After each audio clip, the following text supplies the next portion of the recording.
Un veselīgs uzturs ir labas veselības noslēpums. Finālisti šobrīd atrodas ideālā pozīcijā, lai veiktu pārmaiņas, kuras ir nepieciešamas, lai padarītu savu dzīvi piepildītāku un atalgojumiem bagātāku.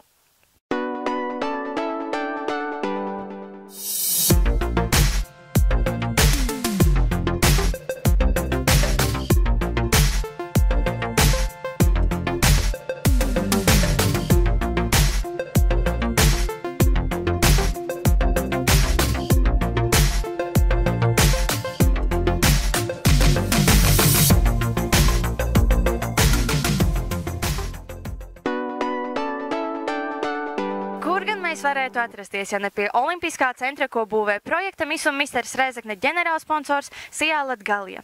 Tad nu iesim palūkot un pielikt arī savas pūles pilsētas pilnveidošanā, lai Miss un Misters finālisti varētu teikt, ka arī viņi ir piedalījušies Olimpiskā centra būvniecībā.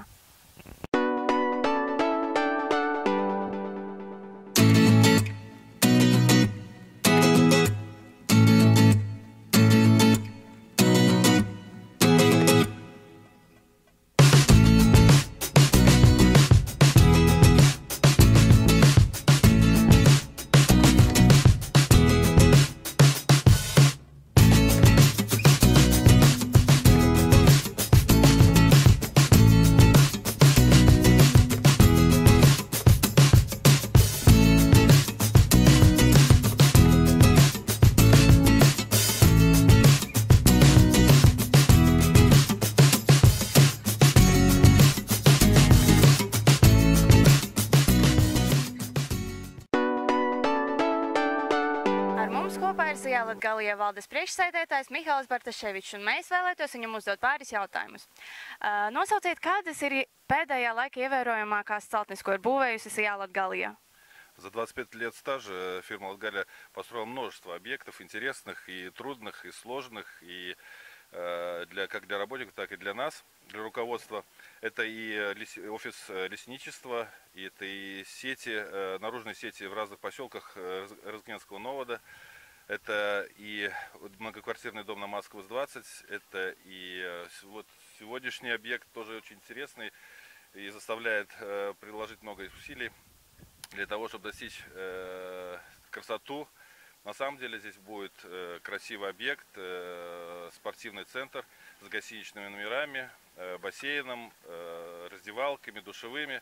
Я надеюсь, что это не последний наш объект, и мы в каждый объект, который строим, вкладываем душу, умения и интересного что-то для того, чтобы горожанам и всем участникам в процессе этих объектов было бы интересно и красиво и удобно.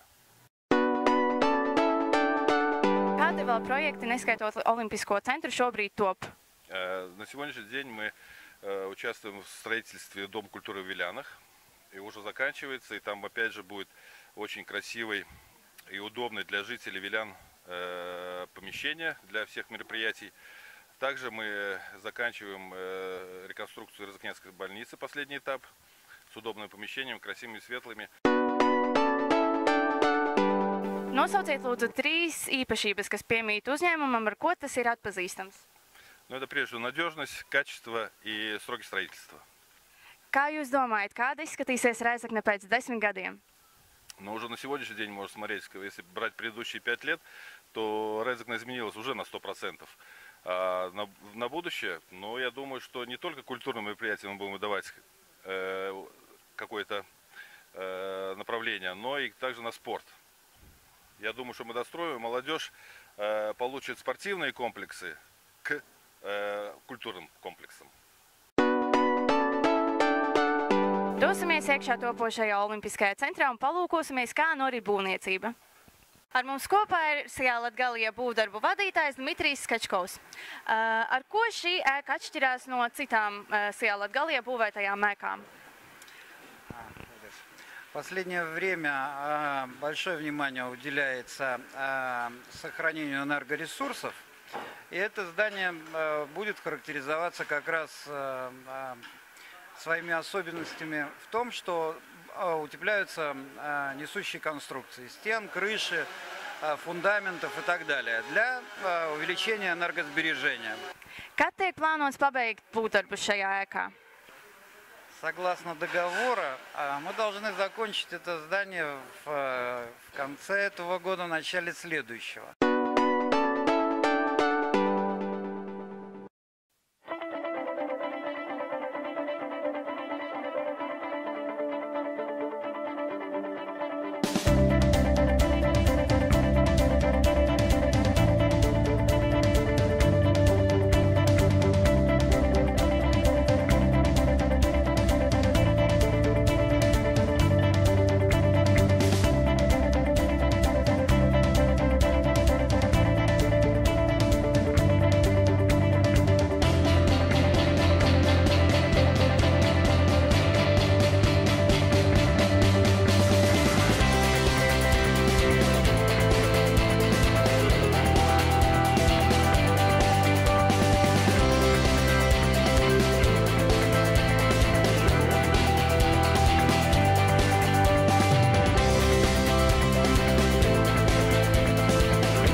Ķieģelis Olimpiskā centra sienā ir iemūrēts.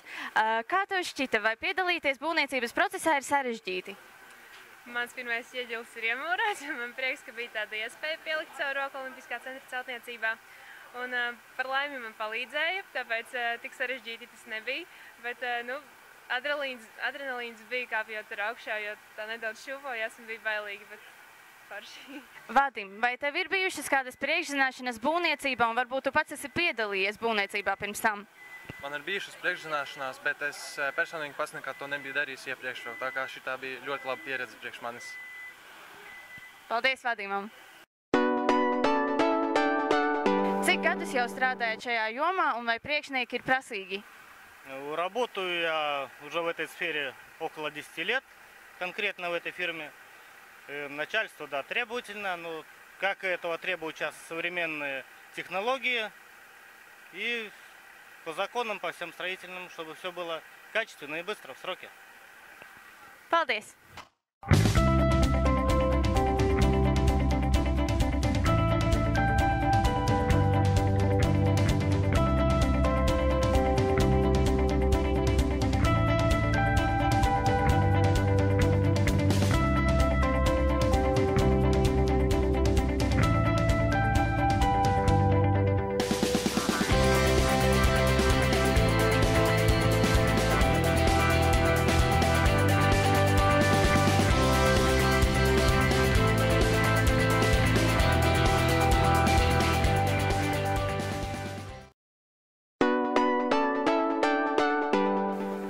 Katrs no mūsu finālistiem šodien iemūrēja ķieģeli Olimpiskā centra sienā un līdz ar to padarīja mūsu pilsētu aizvien skaistāku.